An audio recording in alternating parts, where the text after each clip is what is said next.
What's up, guys? This is Blue, and this is the Hi, How Are You podcast, self-help for the uninitiated, where for 10 to 20 minutes a week, someone even lazier and perhaps even less busy than you tries to tell you that you deserve to treat yourself better.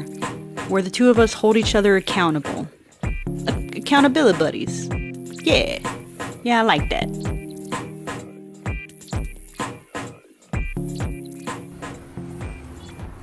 Do you remember the last time you put gas?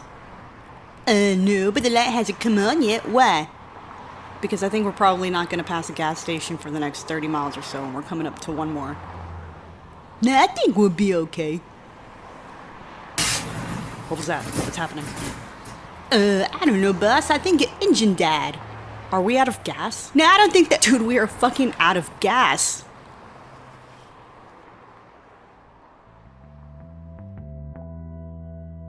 Can I get an encore? Do you want more? Nope. Okay, no. I mean, do any of us ever really want an encore? Isn't one time enough?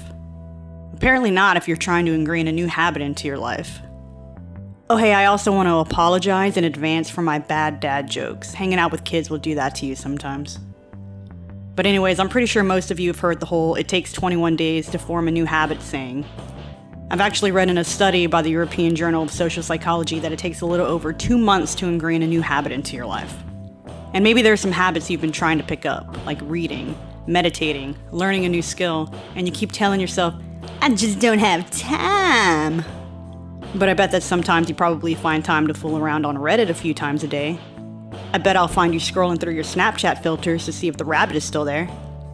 We just gotta face it, guys. Procrastination is the killer of dreams.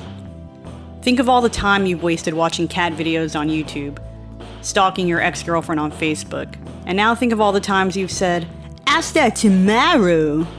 This very podcast, guys. This podcast is around 6 to 7 weeks in the making. Why? Because procrastination is a goddamn time murderer.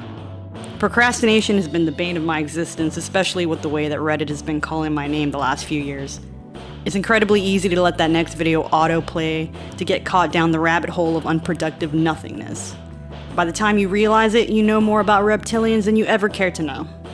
So for someone like me, Reed, sometimes lazy and unmotivated by non-tangible rewards, creating habits as a creature of procrastination was difficult. What am I saying was? And until we discover a way to actually buy time, rich people, I hear your ears perking up, we really do need to find time to do things that are exponentially enhancing our quality of life. So here we go. This is how I, the world's laziest person, was able to finally stop saying tomorrow in order to enrich my life today. And just so you know, since you know absolutely nothing about me, there are a lot of lifestyle changes I've made over the last year or so outside the realm of what we're about to discuss, such as shedding my craptastic eating habits, nurturing my musical creativity, so on and so forth. But today I want to focus on some easy-to-use tools that are meant to make habit forming simple, even for the uninitiated. Now, I am personally super motivated by being told I'm doing well. Positive reinforcement works for me. And being motivated comes from 3 things: having a vision, setting goals, and then acknowledging those accomplishments no matter how small. Beginning anything is difficult because you're usually telling yourself, I can't, there's too much to do, and you've already talked yourself out of it before even getting started. But dopamine is a powerful thing. You typically associate this neurotransmitter with pleasure, right? Or drugs, or really anything you find enjoyable, but there are studies that show that there's a link between dopamine and motivation. The University of Connecticut conducted a study that showed mice with low levels of dopamine were less likely to climb a fence to get more food than those who were given high levels of it. So what does that tell you? Well, I know what it tells me. It means a little positive validation, even incentive, goes a long way in igniting the spark of initiation. Honestly, that's the reason I got an Apple Watch. Seems like a stupid reason, but I use numbers to monitor progress. So I use my Apple Watch to keep an eye on steps, to graph my heart rate throughout the day, sometimes during sleep if I remember. But I'm not telling you to go out and buy yourself a fitness tracker, not unless you want to. I just know that I am personally motivated by watching the numbers go up. I need something tangible, visible to keep me on track. But I do use a couple of iOS apps to keep me focused, so here we go. Number 1, go to your app store and download Productive. Productive is an app that lets you track up to 5 habits for free. There's a paid version that allows for more, but 5 has been good enough for the habits that are the most important to me. It's pretty simple. You create a habit and let Productive know how often you want to complete this habit. It could be once, 3 times a day, once a week, or once a month. I started off with water. Why water? As someone who drinks 3 cups of coffee a day during the week and not much else, I know that I, along with 75% of Americans, am in a state of chronic dehydration. And even though we all know that we don't get enough water during the day, many of us don't see the importance because our bodies are probably used to being deprived. So water. Easy, right? 3 times a day, morning, afternoon, evening. Productive gives me a little nudge that I haven't had water in the morning. So I will go get myself a cup of water in the morning. Once I started with something easy, I added push-ups 3 times a week. I'm a little bit more lenient with that. Sometimes I'll just replace push-ups with weights, but the key is trying to get a teensy bit of definition to these olive oil arms I've got. After that, I added daily meditation, which I take the most seriously right behind water. I downloaded an app called Headspace, which you should download immediately if you've ever even considered meditation, because for me, it's been one of the most helpful apps that I think I've ever used in my entire life.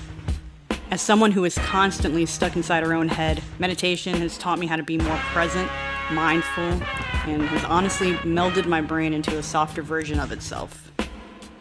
I don't hit a perfect streak every day because I'm still me, but I don't let a couple of bad days completely throw me off my game. It's a little Pavlovian: swipe some tasks as completed, hit some streaks, and then be told that you're doing a great job. Creating to-do lists for projects is ideal because instead of saying, hey, I need to clean the house, you can create a to-do list of smaller tasks that says, I gotta sweep, I gotta dust, wash dishes, take out the trash, throw in a load of laundry. This takes away the thought process of, oh man, I gotta clean the house, there's just too much to do, it's a mess, I'll just do it later. Now you have a list of smaller, achievable goals. All right, let's start by getting all of the dishes to the kitchen. Once you check off that first task, your brain will reward you with that dopamine that you need to keep going. There we go. Both you and I know that procrastination is actually damaging to your growth. We also know that we deserve better than to be sidetracked by menial things like sharing memes just to get likes and upvotes. Excuse me. With that being said, you can just go ahead and like and upvote me, subscribe, and so on and so forth.